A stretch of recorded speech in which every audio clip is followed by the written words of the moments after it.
की जो बुनियादी बात है वो उसकी तरफ तो मैं आता हूँ।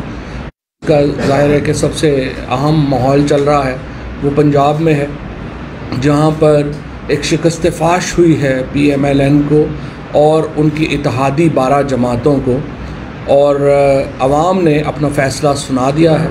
आवाम का फ़ैसला ये है कि पंजाब का जो तख्त है, जो तख्त लाहौर है, वो पाकिस्तान तहरीक इंसाफ का हक़ है, और ये पाकिस्तान तहरीक इंसाफ का हक़ है कि वो किसको नामज़द करती है वज़ारत आला के लिए। कल हमारी कोर कमेटी ने इस ज़मन में जो चौधरी परवेज़ इलाही साहब हैं उनको नामज़द किया है नए वज़ीर आला के लिए। इस वक्त जो नंबर गेम है हमारे पास, पाकिस्तान तहरीक इंसाफ के पास 188 मेंबर्स हैं। हमारे जो 2 पटिशन्स हैं इस वक्त, अब से कुछ देर पहले जो लाहौर हाई कोर्ट ने जो पिंडी की नशिस्त है उसके ऊपर रिटर्निंग ऑफिसर का फ़ैसला कालअदम करार दिया है और नई दोबारा रीकाउंट जो है ऑर्डर किया है। इसके साथ जो आपने देखा होगा कि जो टेलीविज़न के ऊपर भी चला और सोशल मीडिया के ऊपर भी रिटर्निंग ऑफिसर का जो स्टेटमेंट चला कि मुजफ्फरगढ़ में जो दूसरी नशिस्त है उसके ऊपर कैसे इलेक्शन हुए, वो आपके सामने है। उसका रीकाउंट जो है और उसका जो रीपोल है उसका भी हमने दे दिया है। इंशाल्लाह मुझे उम्मीद है कि ये PTI की जो नशिस्तें हैं वो 15 से बढ़कर 17 हो जाएंगी और हम 190 के ऊपर जो है वो पंजाब में हमारा नंबर हो जाएगा। असूली तौर के ऊपर इसके बाद, इन इंतखाबात के बाद तो कोई मसला नहीं होना चाहिए था और तहरीक इंसाफ जो है उसको हुकूमत बनाने का मौका दिया जाना चाहिए था। लेकिन एक ऐसा शैतानी खेल पंजाब में शुरू किया गया है, एक ऐसा कभी और मकरू फेल पंजाब में इन इंतखाबात के ऊपर असरअंदाज होने के लिए शुरू किया गया है कि जिसकी मज़म्मत की कोई इंतहा ही नहीं। सबसे पहले जो वज़ीर दाखिला है पाकिस्तान का राना सनाउल्लाह, आप अंदाज़ा लगाइए कि वज़ीर दाखिला जो है वो TV के ऊपर आता है और कहता है कि 5 लोग जो हैं वो इधर से उधर हो सकते हैं, कोई मसला ही नहीं। ये वज़ीर दाखिला कह रहा है राना सनाउल्लाह। उसके बाद जो मिनिस्टर इन्फॉर्मेशन है वो आती है, वो इसको बयान को अपनी वो कैंडी क्रश खेलते खेलते एंडोर्स करती है। उसके बाद जो इनके बाकी वज़ीर हैं वो भी ये बात करते हैं, और उसके बाद अगर ये मामला बयानात तक रहता तो कोई हरज नहीं था। लेकिन उसके बाद हमारे रहीम यार ख़ान से MPA मसूद मजीद मुबैना तौर के ऊपर 40 करोड़ रुपया लेके वो माशाल्लाह तुर्की पहुंच गए। आप अंदाज़ा लगाएं कि MPAs को 40 करोड़ रुपए में जो है वो ख़रीदा जा रहा है। ये वो विशियस सर्कल है जो पाकिस्तान में आसिफ जरदारी ने मास्टरमाइंड किया है। इस वक्त जो प्रेस कॉन्फ्रेंस करने का जो मकसद था वो ये है कि आज हमने सुप्रीम कोर्ट में तौहीन अदालत की एक दरख्वास्त जमा करवाई, जिसमें सुप्रीम कोर्ट ने राना सनाउल्लाह के बयानात का ट्रांसक्रिप्ट मंगवाया है और जो पंजाब में दीगर धांधली है हो रही है उसके ऊपर भी सुप्रीम कोर्ट ने तशवीश का इजहार किया है। लेकिन अभी का जो मामला है जो सुबह सुप्रीम कोर्ट में हम पेश करने जा रहे हैं, 3 MPAs हैं, गज़नफ़र अली चीना, सरदार शहाबुद्दीन और आमिर बकर से। इन 3 MPAs ने अपने एफिडेविट्स सुप्रीम कोर्ट में जमा कराए हैं, जिन एफिडेविट्स जो हैं उनमें ये बताया गया है कि किस तरह से उन्हें पैसों की ऑफ़र की गई। अता तारड़ जो है उसने उनसे बात की और पहले उन्होंने कहा कि आप अगर हमारी मदद करें तो हम भी आपके बहुत काम आ सकते हैं। उन्होंने कहा कि मसलन कितना काम आ सकते हैं। उन्होंने कहा नहीं, आप बताएं आपकी क्या, हमें कितने लोग चाहिए। उन्होंने कहा जी हमें 10 लोग चाहिए। तो उसने कहा नहीं, हमारे पास 14 लोग हैं, ये गुफ्तगू हो रही है और 14 लोगों के लिए हमें 14 अरब रुपया चाहिए। तो अता तारड़ ने उनको आगे से कहा कि नहीं, 14 अरब रुपया तो बहुत ज़्यादा है, हम आपको 25 से 30 करोड़ रुपया जो है वो फ़ी MPA दे सकते हैं, क्योंकि हमें जरदारी साहब का इतना ही जो है वो पैसे जो हैं वो हमें हासिल। अब आप अंदाज़ा लगाएं, ये मुल्क जिसमें इमरान खान हमेशा क्या बात करते हैं कि हमारी जो मोरालिटी है, हमारी जो इस क्लास ने जिसने पाकिस्तान को, आसिफ जरदारी एंड कंपनी जिसने पाकिस्तान को इस तरीके से रूल किया है, वो हमारी इखलाकी इक़दार को इतनी पस्त ले गए हैं कि कोई मसला ही नहीं है किसी को पैसे ऑफ़र करना, कोई मसला ही नहीं है MPs को ख़रीदना, कोई मसला ही नहीं उन्हें भेड़ बकरियों की तरह जो है उठा के इधर से उधर ले जाना। हमारे ये जो मसूद मजीद साहब हैं, इनको तुर्की पहुंचा दिया गया है, 40 करोड़ रुपया लेके मुबैना तौर के ऊपर इनको वहाँ पहुंचा दिया गया है, और ये पैसे जरदारी साहब माशाल्लाह दे रहे हैं। अब ये जरदारी साहब कौन है? जरदारी साहब ये पैसे को बाप के पैसे नहीं दे रहे, ये सिंध हुकूमत का पैसा है। आपने अभी देखा कराची में जो हालात हुए, वहाँ पे इनके पास नाले खोलने के लिए पैसे नहीं हैं। MPA ख़रीदने के लिए 40-40 करोड़ रुपया जो है वो आसिफ जरदारी यहाँ पे दे ही जा रहा है, और एक तमाशा लगा हुआ है। सुप्रीम कोर्ट और अदालतें, इलेक्शन कमीशन से तो खैर किसी खैर की उम्मीद ही नहीं है। इलेक्शन कमीशन तो एक बिल्कुल ही एक ऐसा इलेक्शन कमिश्नर वहाँ पे बैठा हुआ है जिसमें कोई शर्म हया ही नहीं है, जिसने बाकायदा एक प्लानिंग के तहत सेनेट में ख़रीदो फरोख्त, जब सुप्रीम कोर्ट ने कह दिया कि आप ट्रैक डाउन करें कि सेनेट में ख़रीदो फरोख्त जो हुई, इलेक्शन कमीशन ने उसके ऊपर 1 इंच नहीं हिला। इतने ये इन्होंने बेशर्मी का मुजाहरा किया। अगर इलेक्शन कमीशन ने उस वक़्त एक खुलेआम जिस तरह से वोटें बिक रही थी उसको रोका होता, पाकिस्तान को बेहतर आज माहौल मिलता। कोई जमहूरियत इस सिस्टम में काम नहीं कर सकती कि आप अपोजिशन में हों, आप अरबा रुपया लगाएं, हुकूमत में आएँ, फिर ठेकों से अरबों रुपया आप दोबारा जो है वो वापस कमा लें, और फिर अपने इक़्तिदार को दवाम बख्शने के लिए वो पैसे खर्च करना शुरू कर दें। ये जो विशियस सर्कल है सियासत का पाकिस्तान में, अगर इसको हमने ना तोड़ा, पाकिस्तान में जमहूरियत कहीं नहीं जाएगी।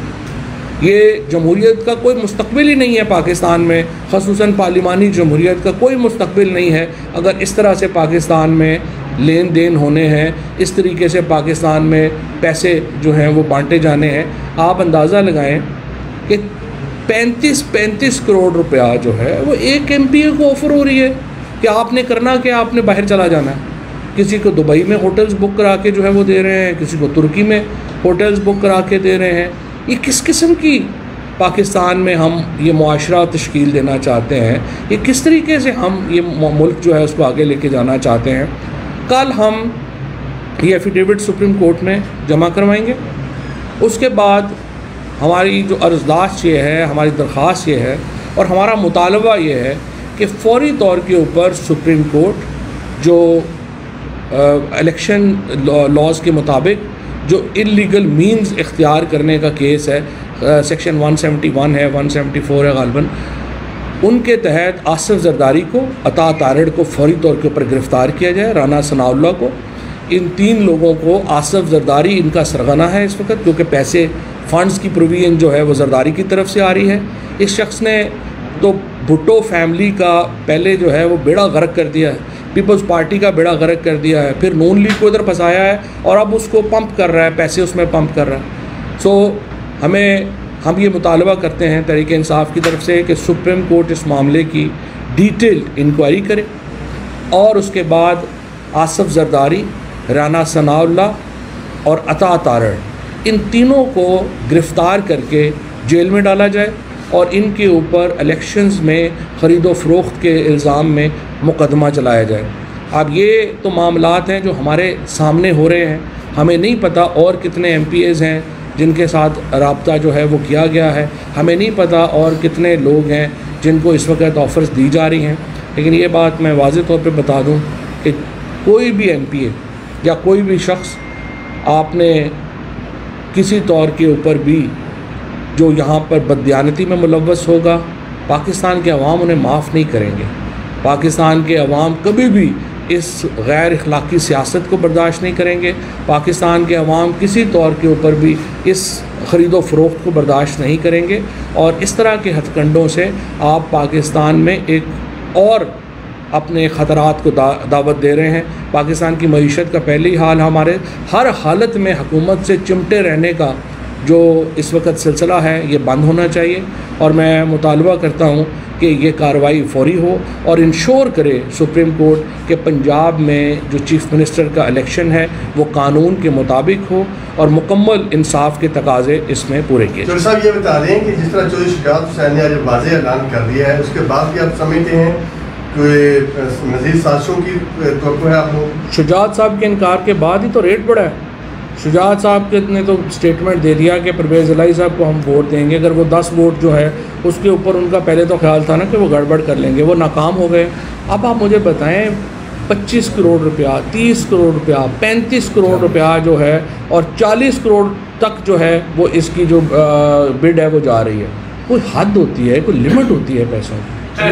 जिन 3 नामों का बताया है, इन 3 नामों ने आगे पार्टी चेयरमैन को आपकी क़यादत को खुद आगाह किया है कि हमें ऑफर हुई है। इन तीनों ने जो है वो जो हमारे पार्लिमानी लीडर हैं उनको आगाह किया, उसके बाद लाहौर में जो हमारी पार्टी है उनको आगाह किया और अब उन्होंने एफिडेविट्स भी जो हैं वो तीनों दे दिए हैं, जो भी मैं आपको जारी कर दूंगा। सो दैट आप इस वक्त आपके पास कितने नंबर हैं जिनके साथ आपके राब्ते हैं जिनसे नहीं हो रहे?